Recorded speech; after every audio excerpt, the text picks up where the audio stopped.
Welcome back. Namibia and Botswana have recently taken a significant step by unilaterally deciding to ban the import of fresh produce from their neighbouring country, South Africa. This decision is expected to have wide-ranging implications for the agricultural and trade sectors of the region. Joining us to provide deeper insight into this development is Michael Humavindu, the Deputy Executive Director of Industrialization and Enterprise Development in the Ministry of Industrialization and Trade. Mr. Humavindu will shed light on the reasons behind this decision, its expected impact on local economies, and the future of regional trade relations. Mr. Humavindu, good evening and welcome to the Daily Roundup. Thank you for joining us. And it's muted. To start with, provide more information about the specific reasons for Namibia and Botswana's decision to ban fresh produce imports from South Africa. I am muted. I can hear you just fine, sir. Can you hear me?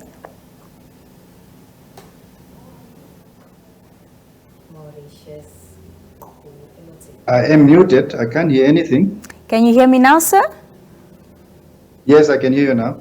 Fantastic. Thank you so much for joining us. I don't know if you heard the intro that I gave there, the background on this interview, but I want you to start by providing some more information for us about the specific reasons for Namibia and Botswana's decision to ban fresh produce imports from South Africa. Thank you very much. In short, it's unfortunate that the article came in the format that it came. Botswana did institute a ban in December around the veggies and fruits imports. But Namibia has been having what we call the horticultural marketing promotion scheme, which came out around 2005 to support growers of our fruits and vegetables. Mm-hmm. And this has been an intervention that support on a yearly basis the importation of fruits and vegetables from outside, but under the provision that Namibian local produce has also been bought. Mm-hmm. We started way back with 5%. Currently, we are at 47%, meaning that you should be able, as an importer, to show that you have imported 47% of your total demand for the year. You have procured it from local producers, 47%. And then you can then import the 53%. Mm-hmm. Unfortunately, the South African economist that has been quoted in the media, through one reason or another, decided to put the two of us together and say both of us have instituted total bans, which is not true. Mm-hmm. Mm-hmm. The horticultural scheme that you're speaking about that was established in 2005, speak to us about its growth and success over the years. Yes. As part of our growth at home agenda of the country, and through the Ministry of Agriculture as well as the Namibia Agronomic Board, this is one of the successful interventions that we have had to ensure that from a trade perspective, from a economic growth perspective, we have incentivized the MSMEs as well as the local entities, that business people that are in the production of fruits and vegetables, to be able to have a market here. Mm-hmm. Now, this is born out of also the SACU provisions, because in the SACU agreement, there is an Article 29 that also allows member states, especially those of us that are the smaller member states, to be able to also institute provisions that support market access for certain agricultural products. Mm-hmm. So it's not an issue of Namibia having started this on its own accord, but also based on what we could see and be provided for in the SACU agreement. Mm-hmm, mm-hmm. So it has been successful in the sense that where we could basically only show that 5% of our total demand could be produced locally since 2005. Since 2019, we are now standing at 47%, which is quite good for a country that is also classified as semi-arid, mm-hmm. But that is able to also ensure that it can start showing some aspects around food security.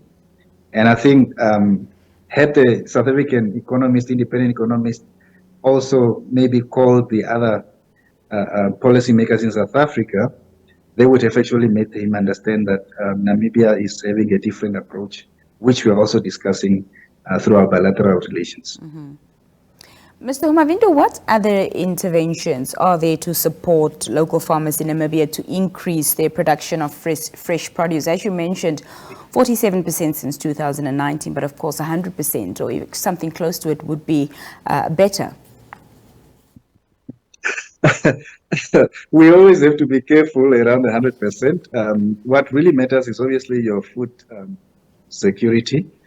We have the background now that the analysis are showing that 1 in 5 Africans are staring into a hunger crisis. So it really helps whenever a country tries to increase its ability to produce food.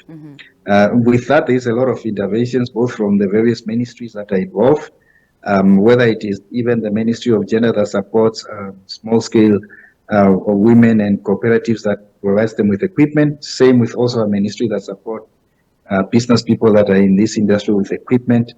Same with the Ministry of Agriculture that also does a lot of provisions around key aspects, whether it is seed and other implements to support production around this. So there's a lot of interventions coming from various ministries, various agencies, and also not to forget our development partners that tries to ensure that we move that needle. However, I also mentioned that there are climatic limitations as a country, but I think the 47% really is quite a huge milestone.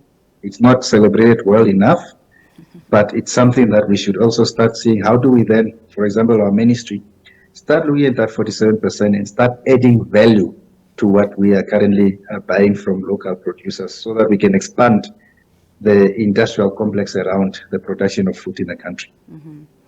Mr. Humavindo, you said earlier that the article that came out was incorrect, and in fact Namibia has not partaken in this ban of fresh produce from neighboring countries, South Africa. So where did this confusion develop from?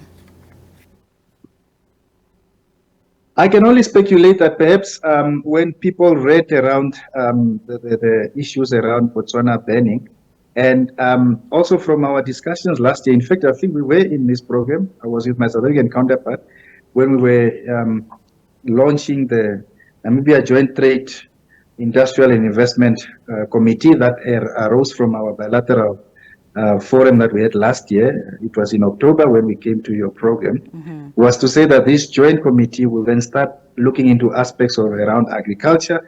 There were those issues of appreciating and understanding Namibia's approach to develop its horticultural market. There were also other issues. Last month, we already had also a bilateral around the automotive sector. And therefore, unfortunately, perhaps independent economist Wandile Siglobo in South Africa perhaps did not do a lot of rounds in terms of talking to policymakers that side. It's also unfortunate that perhaps the media that quoted him did not went a little bit further, dig a little bit further, maybe even contacted some of us, the policymakers on this side or either side, to try to appreciate as to where our discussions and what is the understanding around where these things emanate from, whether it is from the SACU agreement, whether it is through our bilateral relations. And then obviously they could have also gone to the Botswana side to understand as to why are they taking that particular approach of maybe a total ban, as opposed to the Namibian approach where we say, you prove yourself that you are able to buy from local produce, which is now at 47%, and then you can import the other 53%. So there is no total ban in Namibia. It's a matter of ensuring that we do a market access issue, but based on certain provisions that support growth at home. Mr. Humavindo, we thank you for providing some clarity. Any final remarks from you this evening? No, thank you very much for allowing the ministry to come in and provide a clarification. We are also very much appreciative of our counterparts on the South African side. We did also spoke to them last night to understand as to where that emanated from. The response from my counterpart was to say that perhaps the economist is not very much aware of our insightful discussions that we have been having. And perhaps at the next time we will also ensure that we create a link with my counterpart so that you can also hear directly from them in terms of the policymakers on the other side. We thank you for your time, sir. Thank you so much for joining us here on the Daily Roundup. Thank you for inviting us, and thanks for allowing us to clarify. That was Mr. Michael Humavindu, the Deputy Executive Director of Industrialization and Enterprise Development in the Ministry of Industrialization and Trade, speaking to us there. We come back with some more conversations.